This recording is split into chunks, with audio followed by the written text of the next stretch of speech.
For Honor, good while it lasts. For Honor is primarily a competitive multiplayer-focused hand-to-hand combat game, but does feature a 6.5 hour long campaign. It can be played co-op or alone and is spread across 3 chapters, one for each faction: Knights, Vikings, and Samurai. Each chapter contains 6 missions and all end in an epic boss battle. You even play as different characters with different fighting styles throughout the chapters. I was surprised with what I got with the campaign. The story was interesting as it deals with the art of war. The gameplay manages to feel fresh throughout most of the campaign. You never really notice that you're doing the same thing over and over, which is going checkpoint to checkpoint and killing everything in your way for XP. This is very much a game for the aggressive type. No stalking your prey here. It is worth actively picking fights and searching the surrounding area, not just running to objectives, because the game does have points of interest to give a backstory to your location. They're pretty well hidden though, which is a shame because I love listening to them as I fought, and it brought life to the level. And killing enemies again gives you XP. There's a story level cap of 30, and as you level up you unlock new perks like the abilities to heal yourself or boost your damage or defense, as well as pick up consumables throughout the level to use in combat to poison enemies, catch them on fire, heal your allies, just to name a few. It doesn't quite have a AAA campaign feel to it though. It feels very much like an afterthought, but it still managed to put in a few surprising moments in there that I wasn't expecting with the type of game that it is. I felt it was a great campaign, but far from amazing. And I'm not sure if it was the gameplay's fault or the setting, but during chapter 3 as a samurai, all interest in the story disappeared. The game started to feel repetitive, the level mission design started to feel lazy, and I was just ready to hop into the competitive modes. But I still definitely recommend playing through the campaign first. Dealing with AI enemies programmed specifically to act certain ways in combat will teach you all sorts of tricks for dealing with human enemies. And it takes the combat system deeper than the tutorial does, putting you way ahead of the competition, as at this moment only about 4% of players beat the story. You'll learn how to deal with annoying blockers, light attack or heavy attack spammers, as well as use combos and easily be able to handle groups of enemies. The actual multiplayer is great too for a while. When the game starts you choose a faction, but you can still use any and every character. The faction is just the team you're on fighting to take control of the map. It does reset every month. There are tons of customizable options to make your character feel like yours. And much like the story mode, you unlock feats here as well, which act like perks as you level up. There are currently 5 different competitive modes: Dominion, which is a 4v4 capture and hold game, Scrimmage and Elimination, which is a 4v4 team deathmatch game, and finally 1v1 duel and 2v2 brawl. Unfortunately, Dominion and Scrimmage are really the only 2 modes worth playing. The game does an awful job of putting you against players of the same rank, as well as that distributing teammates evenly and fairly. But these 2 modes are where this matters the absolute least. In Elimination, Duel, and Brawl, this is where the flaws and imbalances of the game and its characters start to show. Besides the obvious higher levels having access to better skills, some characters have spammable and unblockable attacks that put you on your back or leave you defenseless, and online players feel no shame in doing them to secure a win. The fact that there are so many unblockable moves really ruins these modes, especially when they can mean insta-death near a ledge in a duel. These modes feel cheap. There ultimately isn't enough in For Honor to keep people playing for months. I'll be surprised if anyone sticks around. The game is hard to pick up and unblockable spam attacks ruin player encounters, but it's still a great game, at least for a little while.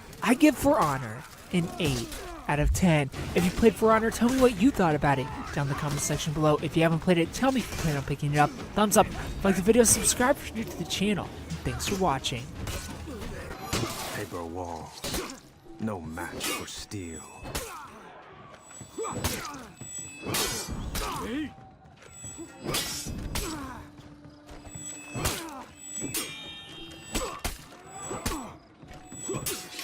Come on.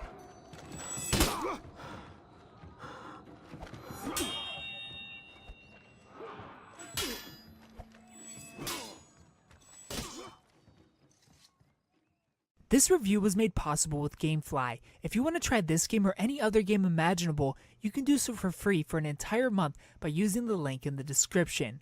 Free shipping, no late fees. Thanks for watching.